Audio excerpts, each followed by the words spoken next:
Hi everyone, Ray from Pro-string London with another racket restringing tutorial. Today's racket will be the Babolat Pure Aero. This is an older frame. The new one is this one.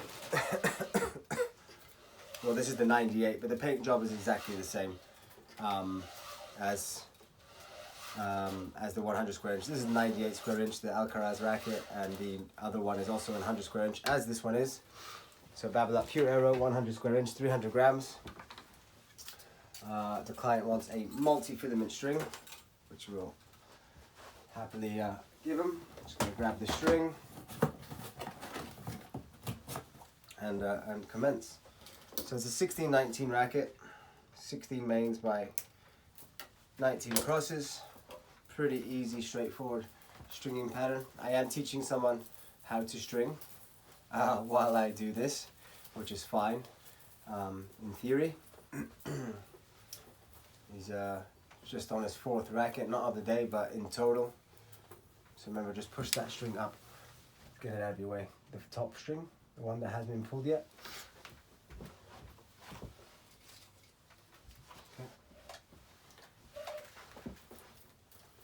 So there you go, unraveling the string. Don't let it loose because you might encounter a few knots or some unnecessary headaches, which I've seen far too many times before. The client wants a balance of control and power. Just going to up the tension, 55 pounds of tension. I was just doing a badminton racket previously. Find your middle. Once you put your racket on the machine, which hopefully you have set it properly, middle. This racket, for example, has a black piece here, which are the spin grommets, indicating the spin grommets, but you can easily find it on this racket, your middle, because you've got 6 spin grommets or a black little line in the paint job in itself, and you've got 1, 2, 3, 1, 2, 3. 16-19, 6 holes in the bottom or the neck of the racket, or 3 loops. Yeah, as you can see, I put the string in through here and it's going to loop. But what I'm going to do first is pull through some string, give myself some nice amount of string, pull through, and through again. Okay, so there you have it. We have our 2 main strings, 16-19 racket, so therefore I have 7 more strings to go to measure, because I've already got 1 in, so 8 minus 1 is 7. 1, 2, 3, 4, 5, 6, 7. So we have 8 strings to each side, 8 main strings to each side. Give yourself a little bit of string so you don't cut yourself short. Nothing too much, nothing too little. But that comes with time as well, and experience how much string you should leave so you don't waste too much. And on the other side, not leaving yourself enough, which therefore you could lose out on string, especially if it's your client string. Having to fork out to buy your client string again is never fun. So I've clamped at the bottom, but that's where you need to clamp on a 16-19 racket with 6 holes in the neck of the racket. And I'm going to hold the clamp up ever so slightly, keep it in line with the racket so that we don't damage the string. Last racket was a badminton racket. I therefore need to open my clamps a bit more, and that's perfect. When it comes to the clamps, make sure you're not having to press or apply too much pressure to close the clamps, or open them, of course. But you'll know quick enough that if you put too much pressure on the clamps, or you've closed it too much, because then you don't want to be forcing the clamp when you close it, which means you're pretty much damaging the string, which you don't, of course, want to do. So as you can see, it doesn't take me much to close the clamp. Bear with me guys, 1 second. All good. Checking the camera. Put the string through the hole. Put it through. Yeah. Don't give yourself more work than necessary. So I was just saying to Kai, very common at the beginning when you learn a string, you put it through one hole and you start pulling. But all you're going to do is give yourself more work, because then you have to find the end again, and then through the hole again, and then pulling again. Makes no sense. I'll show you the quickest and easiest ways to string rackets. So there you go, I had the main already in, pull that, Find myself the end, and I'm going to pull through, like you see, through the string and straight through again. Yeah, gosh. And as you can see, I've gone underneath the frame, Never pull the string over. Yeah, it just pushes the racket down, and that's what we want to try to avoid doing. We don't want to add more stress to the frame than it already goes through when the racket's being strung. Lots of stress gets put on the racket when it's strung. Therefore, we try to do our absolute best, or everything we can, to avoid adding additional stress to the frame.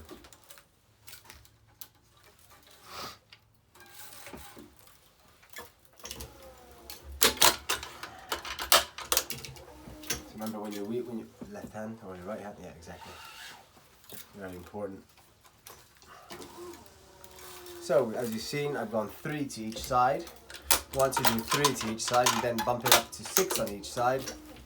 And then if it's a 16, 19, well then just 2 and 2. 6 plus 2 is 8, 8 each side, 16 mains, as is the case in this racket. Always compensating, never just restringing one side of the mains and then the other. Don't do that. Hopefully there's enough good information out there for you guys to know or learn not to do that. As you can see, I'm on my 5th. I'm just about to pull my 6th string on this side. 6. There we go. We are using our own brand, our own home brand, which is our best seller, funny enough, on the multifilament side of things, which is Pro-string Pure Multifilament, which can only be bought through us.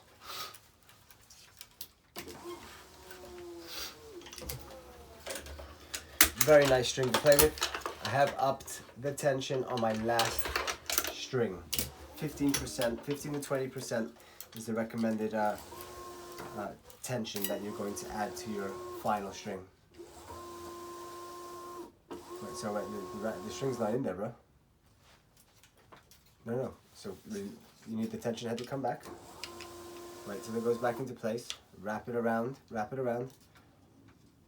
it in the tension head as you always do, and press. Remember, hold the string up, push against the string. That's it, pull it up. So, knot down over my anchor string. So, if you didn't see, I found the next nearest hole or gap that I can push the string through. It has to be a shared hole with a main string. I'll leave that there so you can hopefully see one simple knot to then come through that first knot. Yeah, I'm going to pull. It's a bit too far away for my liking. And softly pull. Make sure there's no lag. And when I say lag, I'll show you in a moment what I mean by lag. Before you go tying the knot, make sure that there is no minimal. So what you want to try to do is avoid losing as much tension as possible, or as little tension as possible. I'm upping the tension on my last main string. And I now have up to lag. I'll show you what I mean exactly. So we're going to go through this hole as we did before. So look, this is lag. Hopefully you guys can see this well. Yeah, you see how that, I'm going to do the knot. I would normally have the racket on my side, but hopefully you guys can see a bit better from there. So I'm going to go through, under, and there. I have my first knot, and then through, under. I'm doing the knot backwards from my position of standing, which I've never done before. But you see that? You want to make sure, okay, I'll move myself to make sure I do this properly. Okay, so I could even pull it with my hand just to show you guys. You see, that's gone, right? But I know it's still loose here. So on your first knot, you want to make sure that lag is reduced to minimal lag. There's no lag. You'll see now, I'm just going to press the base of the clamp, and you're going to see the clamp move ever so slightly, but it will move. You see? Move a little bit, and that's where you're losing tension. So if you have a lot of lag, and you take your, well, if you do have a base clamp, let's say, so it's a semi-automatic clamp, if you see it move a lot, you're in big trouble. That means you've done a poor job of tying your knot. So try to avoid that by giving yourself no lag. Again, don't pull the string too hard though. It shouldn't take too much to get the lag, take away the lag. So, crosses, 7.5 lengths of the full racket. 1, 2, 3, 4, 5, 6, 7.5. If it's a 1820 or 1620, maybe you want to leave closer to 8 lengths of a full tennis racket. So this does have the FSI spin grommets. So it doesn't indicate where I should tie it, but if you look at the grommets, or actually, yeah, okay. So it's best to start, you'll see that the grommets, you can see kind of where the loop should be, let's say. This kind of loop against inside of the frame of the racket, if that makes sense. All the FSI spin grommets, you do want to start from a certain side, but it doesn't indicate that here. So I'm going to have a look, and you should be able to tell where the string kind of loops around. So what I'm going to do in this case is count my strings and see how it's wrapping around the frame. So out, in, out, in, out, in, out, in. So that's in, so that's incorrect. So if I start from here, I won't wrap around the grommets correctly. Therefore, I need to start from here. And I can actually see that the grommet's been significantly open from the previous restringing job. It had the factory strings in it previously, which tells me the racket's never been strung outside of the factory after being produced. So it would be really hard to tell. Even if I brought the camera down here, I don't know if you guys would be able to tell. But you can tell from the naked eye, let's say, where the string should be wrapping around. So hopefully that little tip will help you use the grommets appropriately, which means you'll be stringing the racket correctly. There may be a chance that you don't catch that, at least on your first few restrings on this type of racket. Not all the Babolat Pure Aeros or Pure Drives, for that matter, are FSI spin grommets or FSI grommets. So they're typically slightly wider grommets, if I'm not mistaken, which therefore creates, in theory, more spin. Whether it's a gimmick, placebo effect, I don't know. What I will tell you is that from having tried this racket and used it for some coaching that I did for a while with this frame in itself, massive amount of power and spin on this racket, especially spin, more spin than the Pure Drive. It's kind of the sister or the brother racket to the Pure Aero, and the Pure Drive was actually Babolat's bread and butter, pretty much. The Andy Roddick, one of the first players on tour to come out with that racket, if I'm not mistaken. I want to say I'm right, but you never know. So always stringing one ahead of myself, which means I always have 2 strings that have been unpulled. Yeah, and I always push that up, keep it away, and I'll show you why in a moment, because I want to keep it away, because all I'm going to do now is my left hand. I'm going to hold that string in place, and I'm not going to let it drop low, yeah? Because I want the string, to be nice and straight, or as straight as possible. Yeah, Kai? So every time we pull the string, pushing that string up, or at least not letting it drop and keeping it a nice straight line, because then afterwards, if we have to straighten up a lot of strings, that can create tension loss. That's it. Turn your clamp around. Turn it all around the base, the clamp, no, the base as well, just like you did on the other side. Yeah. Giving yourself a nice workspace. So Kai's about down here, and he's had the base, the base and the clamp facing the same way this is, but you want to just turn that around and give yourself a nice working space to access the machine underneath the racket. So you can see I'm holding that string always holding that string. I think the next racket that I'm going to string after this will be an older generation Babolat Pure Drive, which also has the FSI, I'm going to show you guys, FSI grommets, if I'm not mistaken, off the top of my head. I do know most rackets by heart now, as I do this every day. And on a day like today, I don't miss tennis coaching. It is raining in London, at least in West London. Today's 29th of February 2024. It is a leap year. Right, leap year.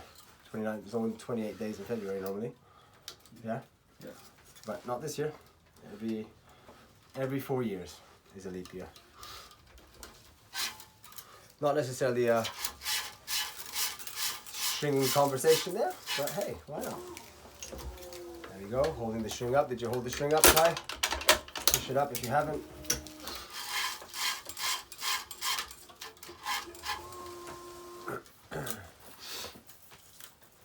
So I was going to show you guys the Babolat Pure Drive, older generations. I don't know if this was the fourth or fifth generation. There we go, FSI technology. I think this might have been the first one of the first Babolats to come out with the FSI technology. This racket has some good use. Oh dear, is it cracked? No, but not far from, very close. The problem in the UK, or at least in London, well no, the UK as well, they use all the park, there's lots of parks in London, lots of park courts. However, the type of surface is very hard. It's not what you would find in most parts of the world, a normal hard court, which is what I call it, which is plexi cushion or green set or something of that style or type. Here they use tarmac. So effectively what you drive your car on or cycle your bicycle on if you cycle on the road, which you shouldn't be cycling on the sidewalk anyway.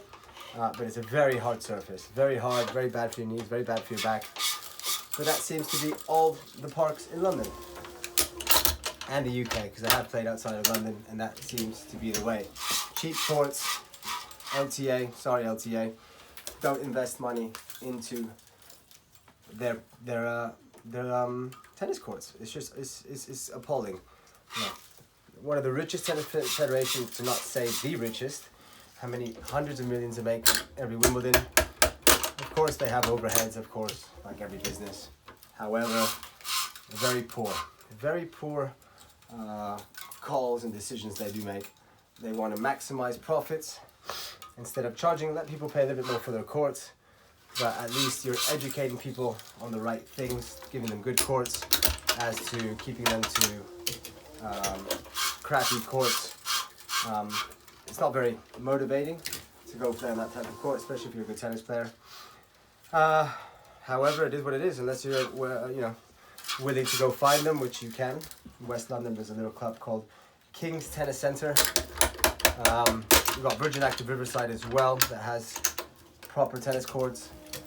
They're actually right next to each other. In Chiswick, Virgin Active being a members only club. No, you can take guests. I was a member of that club for 6 years and a half, if I'm not mistaken. So a better part of 7 years, decided to leave. Very poor management, unfortunately. Kai, I know your parents work for Virgin Active, sorry. I did tell your mommy today when she came over. Kai helps, we're going to try to get some help from Kai's mom with some babysitting, funny enough. I have 3 young children. But anyway, going back to the tennis court scenario, very poor call from the LTA. I don't understand how they expect to create good players and keep people motivated when the conditions are so poor.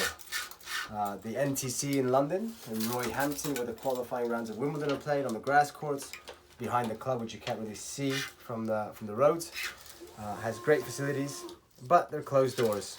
Unless you're an elite player or a competition player and British, you have to be British, you are not allowed to play there. You're only allowed to go in as a foreigner if you're going to be a sparring partner for one of their competition players. So me, for example, I'm not British. Andy Murray or Jack Draper or anybody of that level or even lower, any kind of like ITF junior players, or ATP players for that matter. If I was an ATP player, I could only go in there and practice if I was going to be of service to a British player, so a sparring partner for them, which is appalling. You wouldn't see that anywhere else in the world. It's borderline, yeah, I'm gonna say it, borderline racism. What do you think, Kai? Yeah, it's right. It's right. It's like if you're not British, you can't come into our facility. Doesn't make sense. I mean, the place is half empty most of the time anyway, so they could be maximizing Royhampton. They could be maximizing their that's where the LTA is, the NTC National Tennis Centre. I know I've sidetracked massively from stringing, but hey, I'm doing this day and night, so give me a break. And it's actually a nice, refreshing, hopefully, understanding about how the tennis works in this country. How you doing there? So you're in the right hole? Have you skipped the hole by accident? Yeah. Push that to your top string, this one. Push it up. There you go. Anyway, back to stringing. I won't criticize the LTA anymore. And I mean, I'm a tennis coach. Used to be a tennis coach, really. I do nothing. 3-4 hours a week mainly in King's Tennis Centre. Sometimes in parks with friends or whatever, people who I know and trust, good friends. But I typically don't really coach much anymore. I spend my time restringing. So I've got a main string covering my cross string here. All good, no issues really. You want to go, if you do have 2 holes in a row, you won't be able to see even if I change there. But in other words, I have two holes, 1, 2, being covered by main strings, yeah, by these 4 main strings. And I want to go make sure you don't cross over. What I mean by cross over, make sure if the string comes out and under or over the string, you follow that pattern on this side. Don't go to the opposite side. The string came out on this side. So over, over, or under, under. Yeah. Aesthetically correct. Probably doesn't affect playability, but there you have it. Little tip to take away if you are looking to improve your stringing, or there's no hole for this one. There's no hole for that one. Are you sure? So there we go. Kai's exactly in the same place I am. He's finishing up his racket there, and he was focused on looking for the hole. I found it. He's found it, but it's covered, right? Regardless. Yeah, it's covered. You can barely see it. Yeah. So have you got a nice sharp edge there? Have you got a sharp edge on the string? Cut yourself, look, angle. Cut yourself a nice angle. So exactly what I'm doing the tutorial on. Yeah, but, oh, you got 3, yeah? Yeah. Oh, fantastic. So, where's this string coming from? Ah, that's the reel. So look, you want to always, look, you see how the reel is hanging on this? Get that away from you, so that we don't have any tangling or anything like that, yeah? My tummy is rumbling, as my son would say. I'm not hungry yet. My tummy not rumbling. Yeah, you can call me crazy. It's fine. I spend every day, at least 5 days a week in this little room in my workshop, stringing rackets, talking to myself these days with these videos. Sorry, I am losing my mind maybe a little bit. I had the unfortunate, well, fortunate, it was my wife and son's birthday yesterday. I didn't even want to say this, but I'll say it. My grandmother happened to pass away yesterday as well. Got the phone call just before we were going to do the cake and candles and sing happy birthday. Talking about timing, but we don't choose when we leave this world. Huh? I need to leave some out. I haven't stringed this one. That's it. That one. Guys, sorry, let me just finish up this video so I don't bore people any more than I have already. See, I can take the racket off nicely, easily off the machine. That's the way it should be. If you're having to really twist the knobs, you have tightened the racket on your machine or mounting system far too hard. Avoid that. Don't press, don't add too much or apply too much pressure when you're putting the racket on the frame. Yeah? Quick, real quick. That's how it should be. Look, I'm not applying much pressure. This is pretty much the fixtures inside, very softly. Give the racket some space to move around. All right, guys. Thanks for tuning in. Hopefully you learned some valuable stuff. Hopefully I haven't rambled on too much. Enjoy your day. Happy stringing. Until the next video. Bye-bye.